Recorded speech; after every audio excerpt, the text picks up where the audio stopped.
Hi, Doc. It's great to see you again, and welcome back to another episode on the Money Mentor podcast. If for those of those listening out there who don't know who Doc is, you've obviously been living under a rock. So, Doc's chief economist Thanks, at My Housing Market, and he's here once again to bring again all the data. How are you, Yeah, Doc? I'm good, Glen. Yes, the week that was again, we provide all our viewers and listeners with the latest housing market and economic information. And been a big week this week for that sort of information because, of course, we have first of the lot with the latest house price data for April, which My Housing Market produces the first set of house price data for the monthly house price data sets. And an interesting results we had for that. Again, another positive month for house prices, not as strong as we recorded over March, but we'll explain the reasons behind that. But nonetheless, we had just about every capital city recording prices growth for houses over April. So onwards and upwards for house prices. So we'll have a look at that. We'll have a look at updating with, as a result of those latest house prices, the housing market cycle, which shows us where each of our capitals are in terms of that housing market cycle model. So that's pretty exciting. We also had the latest retail sales data out, which is always interesting, and it's all part of that patchwork of information that we use to sort of try to figure out where interest rates are going and where inflation is going, etc. And speaking about interest rates, next week, drum roll, we have the first interest rate meeting for a couple of months from the RBA. Will they go down? Will they go up? Will they go nowhere? Well, we'll preview that as well using what we consider to be the factors that are critical to those interest rate decisions. So we'll determine where we think rates will go next week. And of course, next week we will discuss the outcome of the Reserve Bank's meeting, which will be quite interesting, I think. And we'll discuss that when we talk about interest rates. So and then of course the latest auction results from the weekend. We're still sort of in holiday mode for auction results. Of course, we had Anzac Day last weekend. Last Thursday on the 25th, the short was Anzac Day, and I think a lot took advantage of that Thursday holiday and had a sort of a long weekend, took the Friday off. So there was another long weekend. And of course, that did impact the auction market because of a lot of agents and sellers avoid those distractions. And we're still dovetailing into some school holidays in some of the states as well. So I'll have a look at those auction results. And, it'll be another week or so before we sort of get back to normal. But we are into May now, so happy May, Glen. Yesterday can you believe it? Yeah, can you believe already it? In May. It was May Day. So already into May, which of course is the last month of autumn.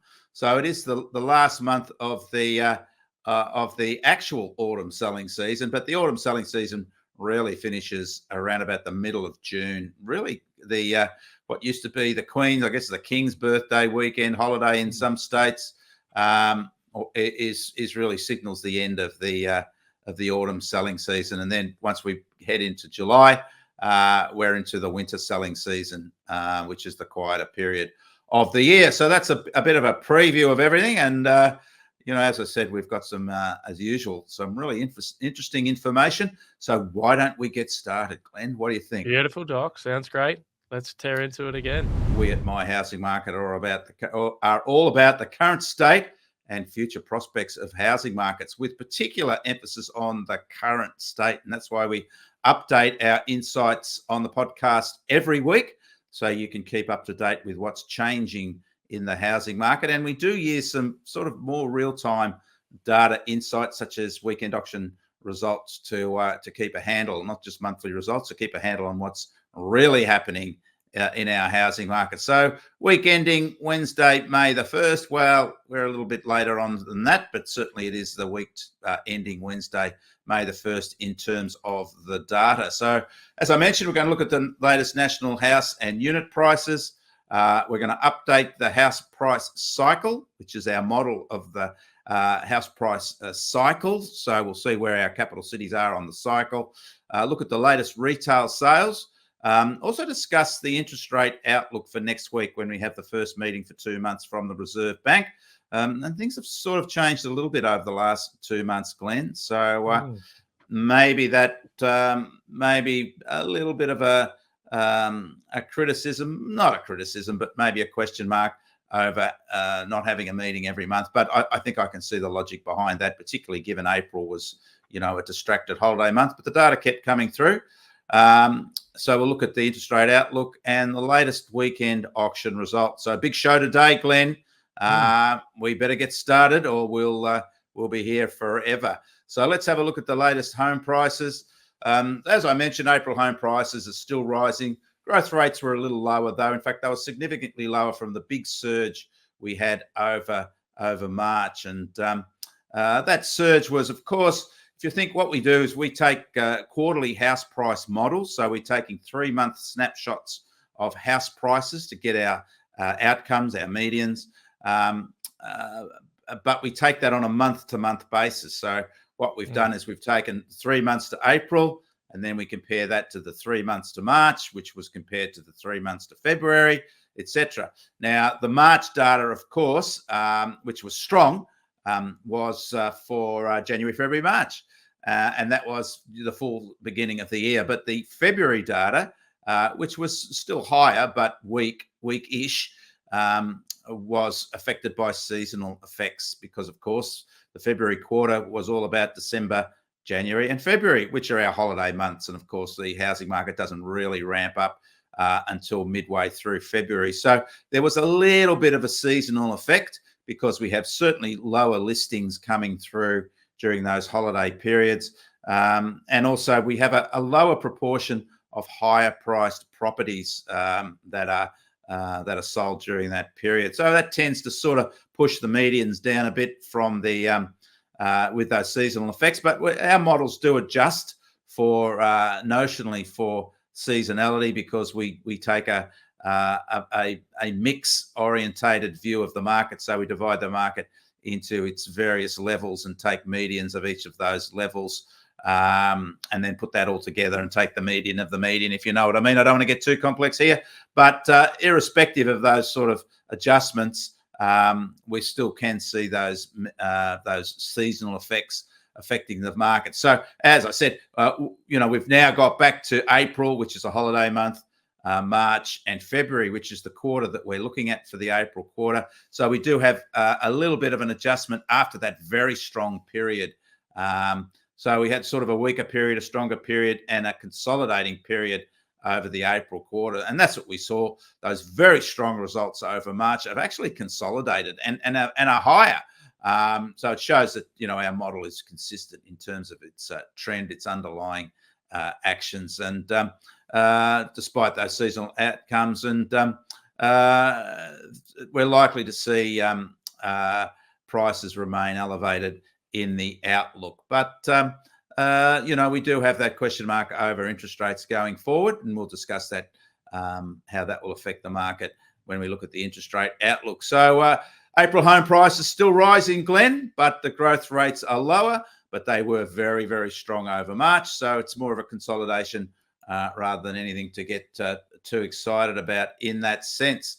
So when we have a look at the results, so national house prices up by 0.4%. House prices have risen over 14 of the last 15 quarters, Glenn's, over the last 15 months.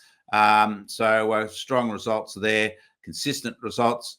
The national market up by 0.4%.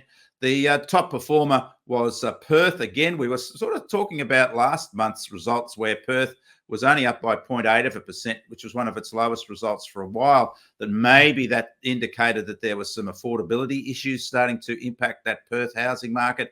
But no, Perth's come roaring back again, and it was the top performer next to Darwin, certainly the top performer of what we call the major capitals over the monthly quarter, up by 1.6%. Darwin, which tends to be a volatile market because it only has a small market compared to the other capitals, so it can sort of bounce up and down, but up by 2.2%.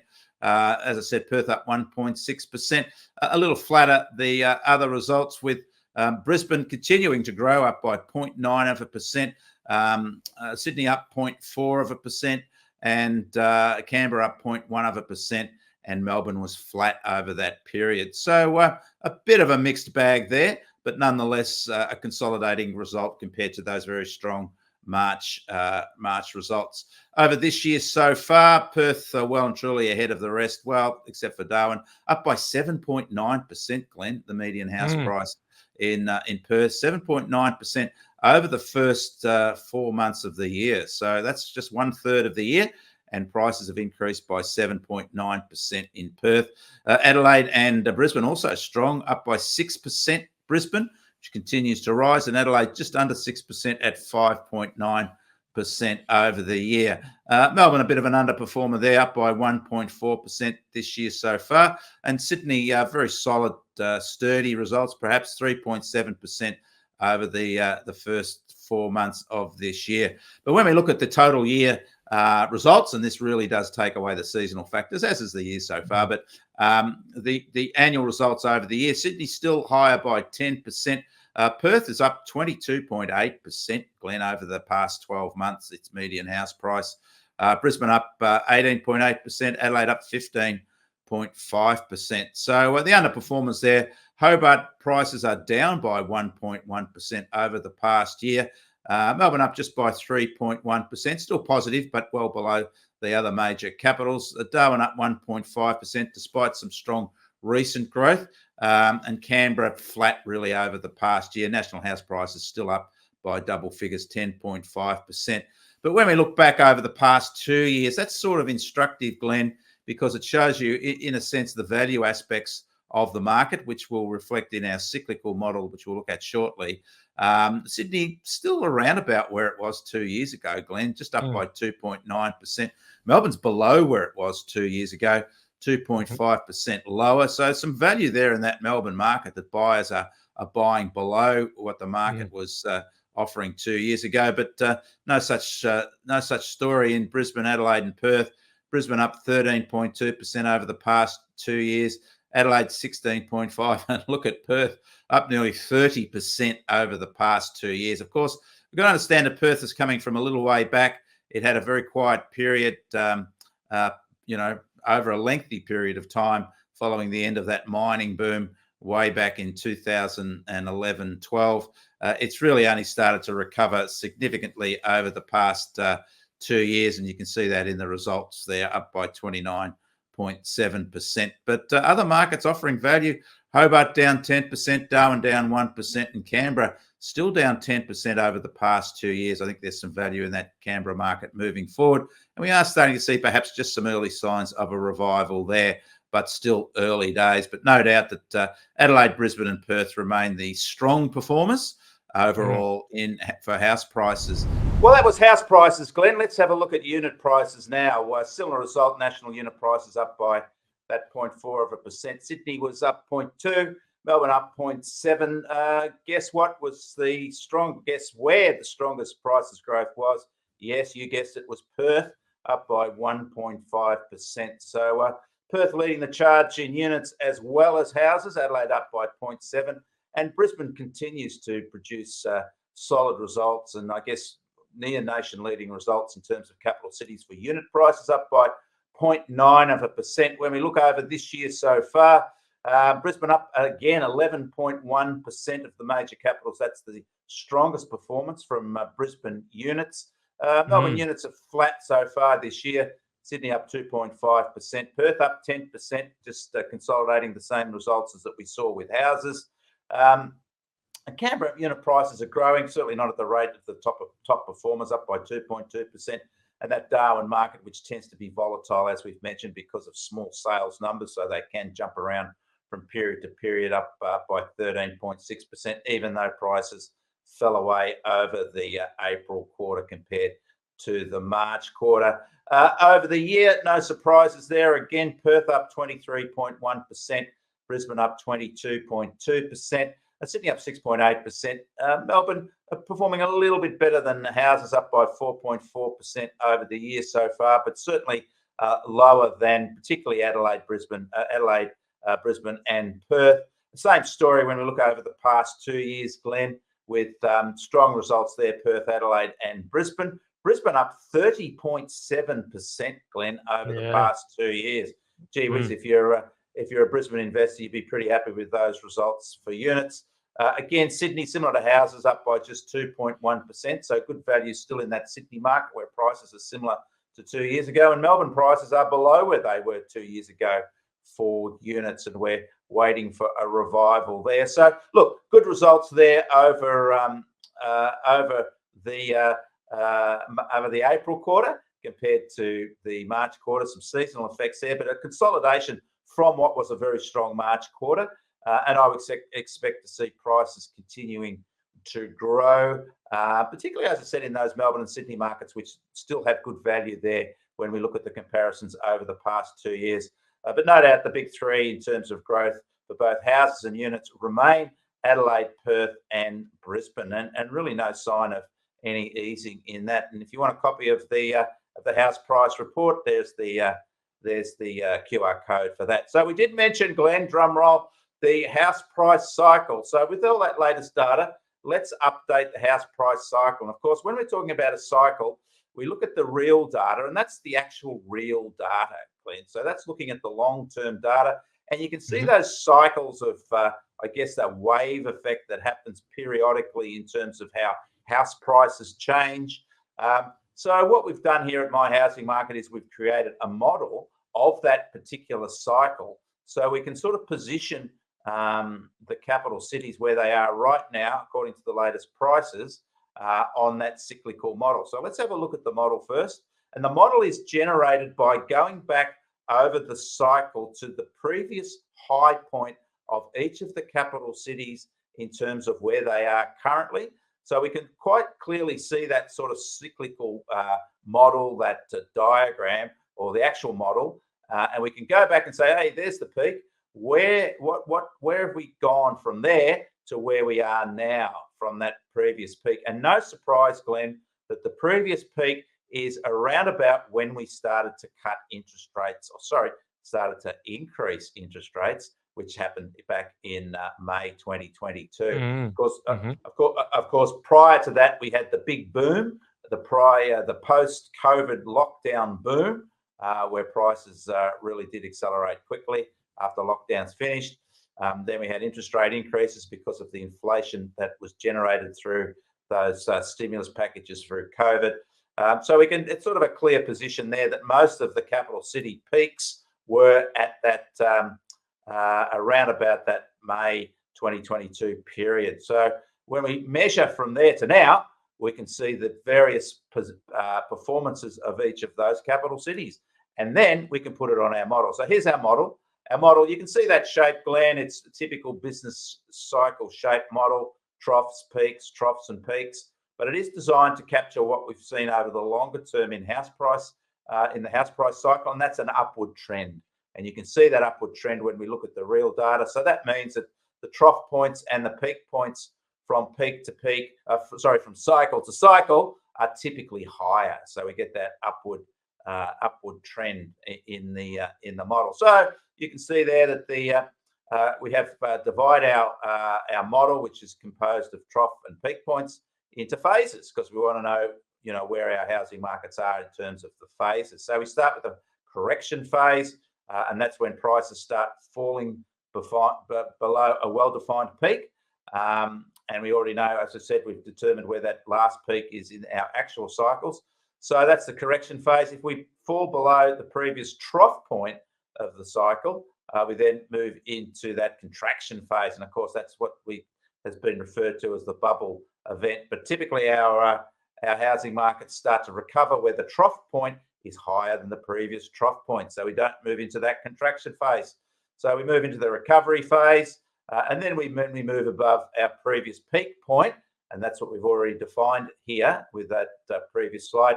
We then move into our expansion phase. So they're the phases, and then on we go once we hit a peak point and start declining from that. So that's the model, pretty straightforward. It actually looks just like the actual results, but it's in an idealized model. So here we all are now with our model, And we can see there that we've still got Hobart, Canberra, Melbourne and Darwin in the recovery phase. But Darwin and Melbourne are just below the expansion phase. So they're on the cusp of moving into the expansion phase, whereas Sydney, Brisbane, Adelaide and Perth are all in that expansion phase. So they're growing now at record levels. But Perth and Adelaide are clearly the top performers there, followed by Brisbane and Sydney, which is just above, as we've seen, its previous peak point when we looked at the real prices compared over 2 years ago, which was close to where the previous peak point is. The difference we've had since our last model is that Darwin and Melbourne have swapped places. As I said, Darwin tends to be a volatile market from period to period, but they have swapped places. Melbourne was, and when we look at the results there next to each of the capitals, that tells us what they grew over the quarter. So that's telling us where their positions are in terms of where they're headed. And we can see there they're headed all in a positive direction.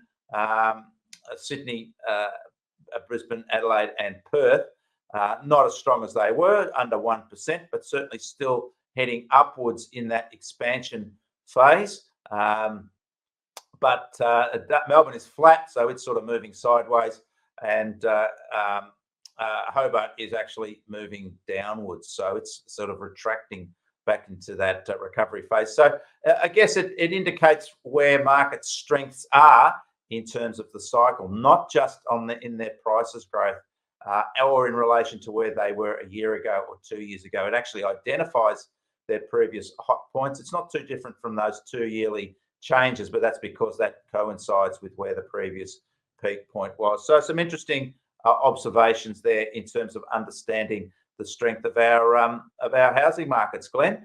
So we can move forward from house prices, which was an interesting result. An interesting result for the April quarter. So we had the ABS release the latest March retail sales. We watched that closely because it shows us how consumers are spending. If they're still spending, then they're still feeling pretty good about life, and they're putting upward pressure on prices, which puts upward pressure, of course, on the inflation rate, which is part of, well, not part of, it's essential to the determination of the Reserve Bank on what they're going to do with interest rates. So retail sales were actually lower, Glenn, over the month, down by 0.4%, but they're still up 0.8% over the past year. The year on year is just starting to ease a little bit, still higher, but the growth rates are just starting to ease. We shouldn't be surprised at that because of just how strong retail sales growth has been.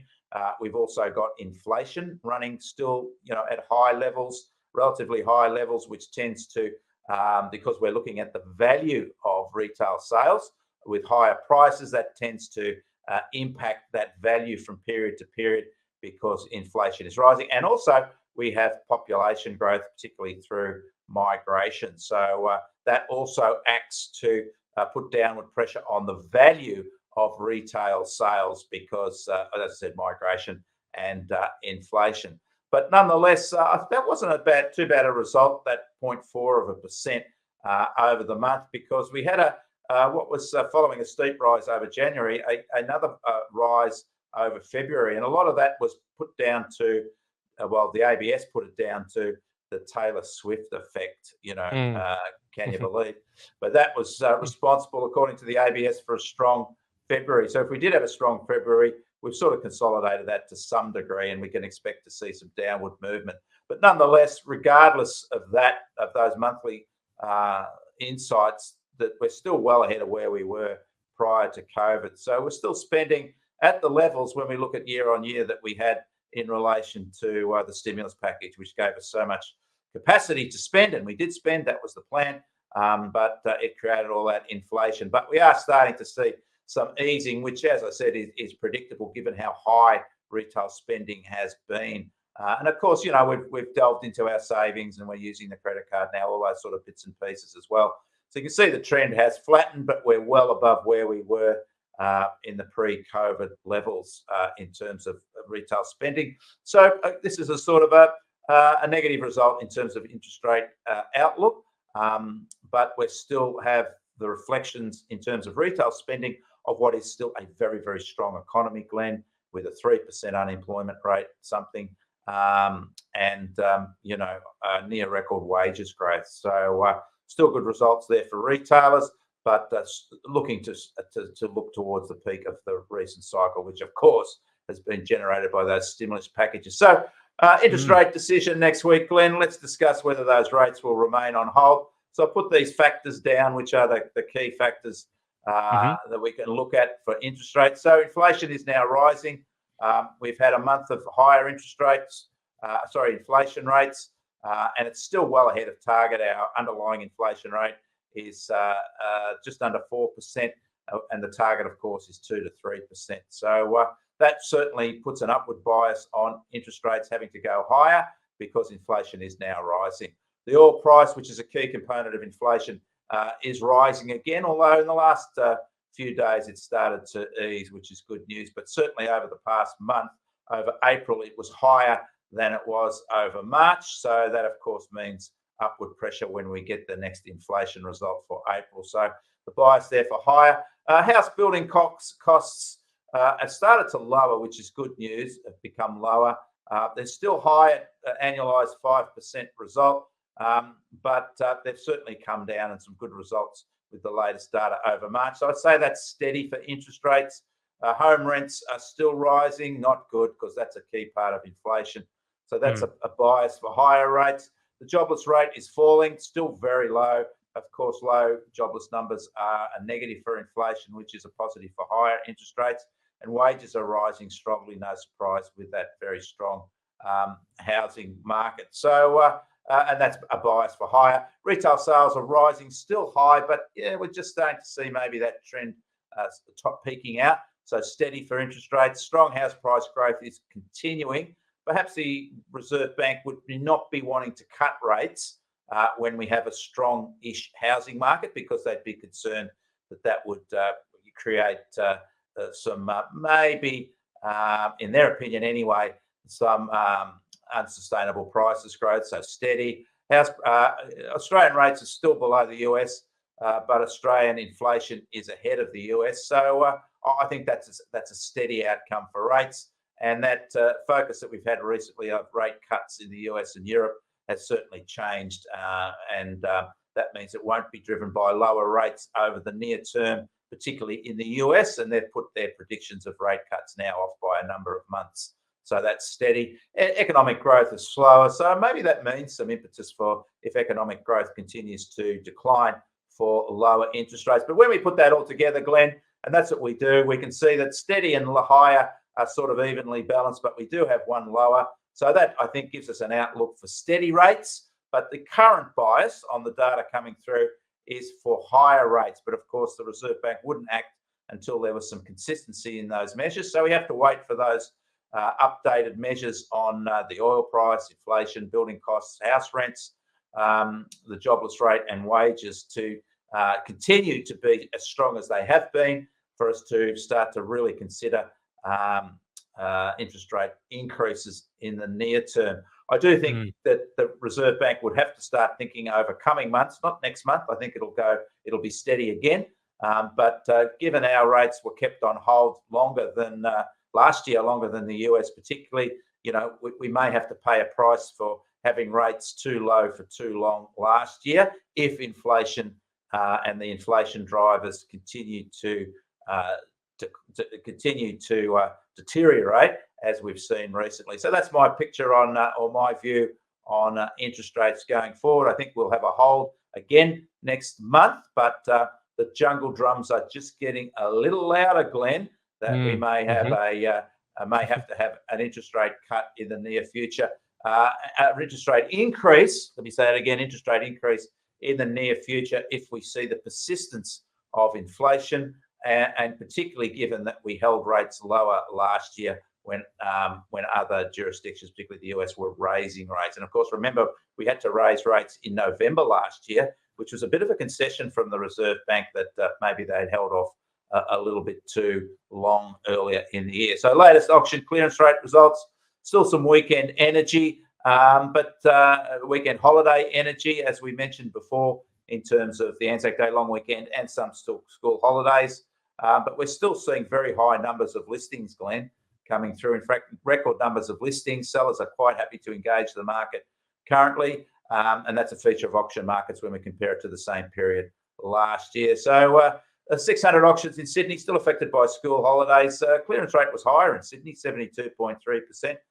Pretty fair result there. When we look back to the same weekend last year, you can see how much higher auction listing numbers are compared to the same weekend last year in Sydney. Clearance rate about the same. Not sure our clearance rates will match those in over the coming month or two, coming months that we had last year, which was a very strong period for auction clearance rates because we had a revival in buyer activity as markets started to recover their confidence. But nonetheless, that's still a solid result for sellers, 72.3% over the holiday weekend.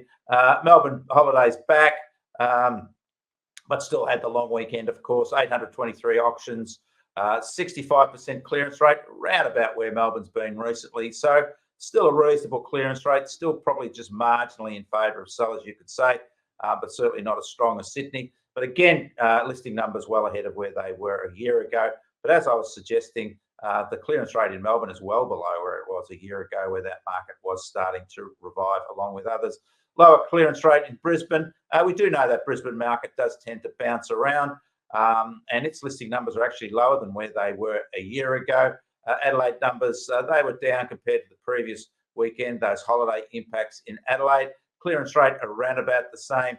And the Canberra market, after showing some signs of revival, is just start to consolidate some of that revival, certainly not around those 60% results that we've seen. So holiday weekend, again, affecting the market. Listings consistently higher in most of our capital city markets, so shows that sellers are quite confident going forward. And when we look at the results there, comparing the monthly results, Sydney down a little bit, holiday period over April, and just starting to decline compared to a year ago.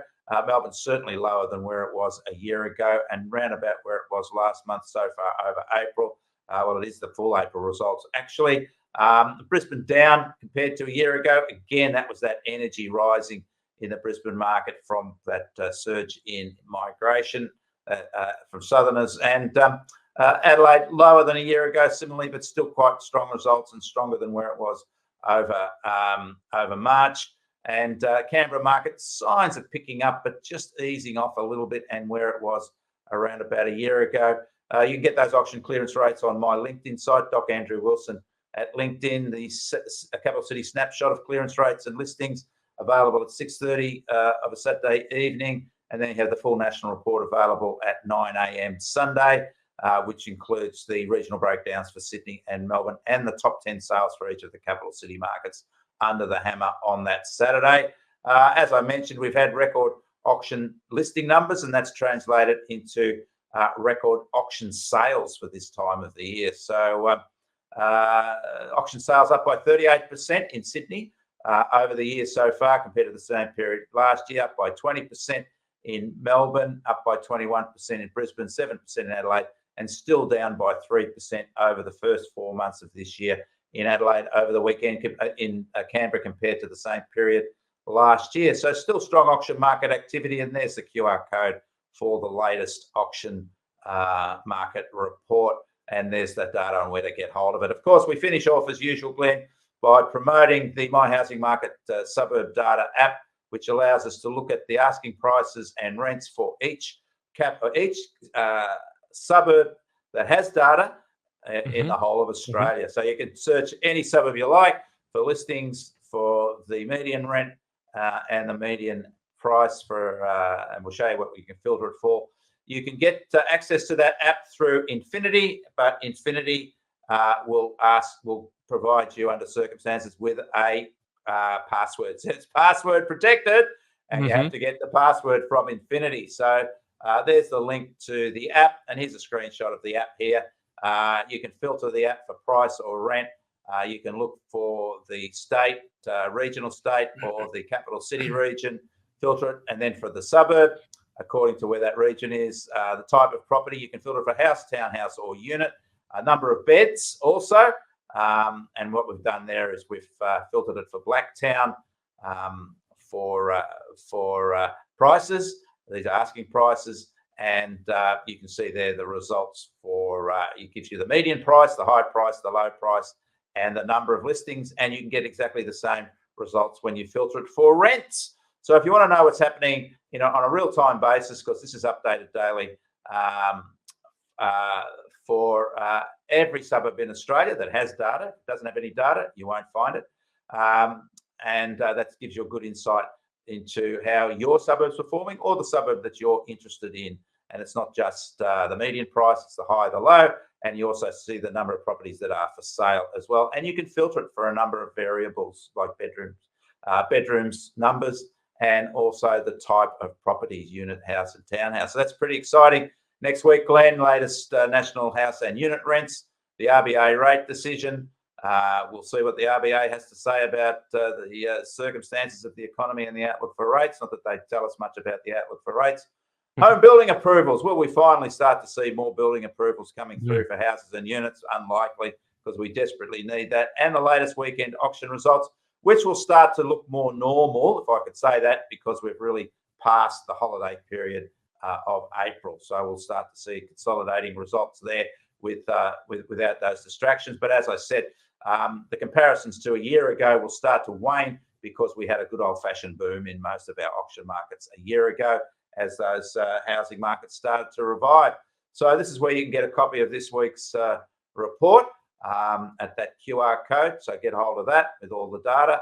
And that's me for this week, Glen. We look forward to lots more exciting data next week. And what will the Reserve Bank do in terms of interest rates? Well, I think it's pretty likely they're going to leave rates where they are, but they'll be starting to just maybe sweat a little bit, if we can say that. Just feel a little bit nervous about the outlook, and I'll be watching the data very, very closely, I think, to see what the results are, whether we're maybe heading for higher rates down the track. Let's hope that doesn't happen for mortgage holders, of course. But as I said, some news on the price of oil has been a little bit more positive in recent days, because that is really a key to where our inflation goes, is where oil is going. Also housing, and we're not really going to see a lot of relief from housing, although high rent and house costs, high rent costs particularly, are governed by incomes, So if you're not earning the money, you can't really, well, perhaps theoretically you can pay more in rent, but we'll see how that brings itself about over the next a month or so. But we'll certainly be looking at those rent results from the April rent report next week with bated breath, won't we, Glen? Beautiful, Doc. Thanks again for tuning in, and we'll see you again next week. Thanks, mate. See you later. Thanks, Doc.